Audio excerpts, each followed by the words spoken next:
नमस्कार, SB news के सभी दर्शकों का बहुत बहुत स्वागत है। मैं हूं आपके साथ सपना मदेशिया। आइए रुक करते हैं कुछ खास खबरों की ओर। किसनी क्षेत्र में कंबाइन मशीन में एसएमएस का नहीं कर रहे प्रयोग, पराली जलाने पर किसान मजबूर। पूरा मामला जनपद मैनपुरी की तहसील किसनी क्षेत्र में ग्राम कुम्होल का है। यहां पर 2 कंबाइन मशीनों को धान की फसल काटने के लिए पंजाब से किराए पर लाई गई है। इन मशीनों को मंगवाने वाला ग्राम उमरहार पोस्ट कुम्होल निवासी पुनीत यादव है। वह व्यक्ति मशीनों की दलाली करने का कार्य करता है।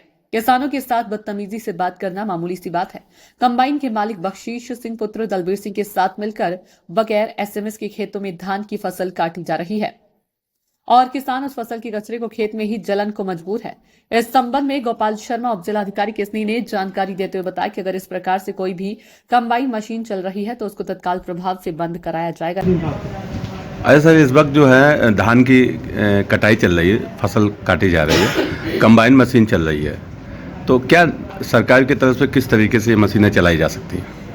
इंस्ट्रक्शन ये है कि जो भी कंबाइन चल रही हैं उन सभी के साथ में जो स्ट्रो मैनेजमेंट सिस्टम है यानी कि एसएमएस जो है वो उनके साथ लगा रहे। अगर एसएमएस नहीं लगाया जाता है और अगर मशीन चली हुई पाई जाती है तो फिर कंसर्न एग्रीकल्चर डिपार्टमेंट के साथ में समन्वय स्थापित करके मशीन की सीज या जब्तीकरण की जो कार्रवाई है वो करी जाएगी और जो भी लिखा पढ़ी में रिपोर्ट है वो भी कृषि विभाग को जो अग्रसारित करी जाएगी।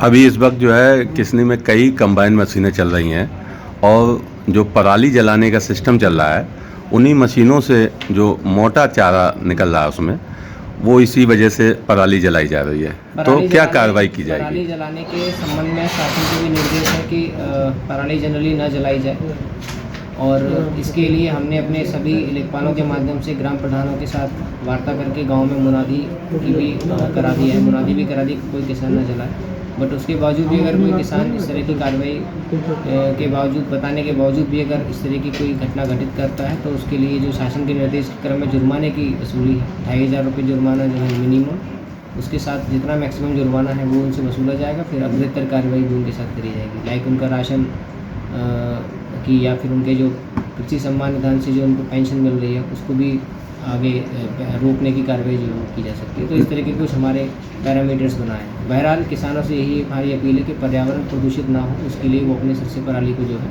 ना जलाएं और अगर एक्स्ट्रा किसी के पास है तो वो हमारी जो गौशाला है उनमें भिजवा दें। अच्छा, कुछ लोग जो है कंबाइन मशीन को दलाली के रूप में भी चलवा रहे हैं, किसानों से भी बदतमीजी हो जाती है और उसके बाद भी जो मोटा चारा है तो इस पर क्या कार्रवाई होगी?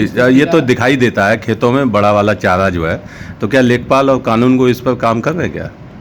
ये तथ्य अभी संज्ञान में नहीं है। अगर आएगा इस प्रकार की कोई घटना करके सामने अगर आती है तो फिर अग्रतर कार्रवाई की जाएगी। तो जो पराली जलाई जा रही तो उस पर क्या कार्रवाई होगी जो खेतों में अभी जल रही है? ये पहले बताया मैंने आपको कि निर्देशित किया जा चुका है, बट अगर मना करने के बावजूद भी कोई किसान अगर जलाता है तो फिर उसकी जीपीएस लोकेशन ट्रेस करके उस पर मिनिमम 2500 रुपये का फाइन और फिर आगे उसका रिकॉर्ड जो है वो भी चेक किया जाएगा और फिर अग्रतर जो भी शासन की जो योजना है उनका लाभ अगर ले रहे हैं तो उसमें भी फिर उनके सामने जो है आगे कार्रवाई जो है वो करी जाएगी।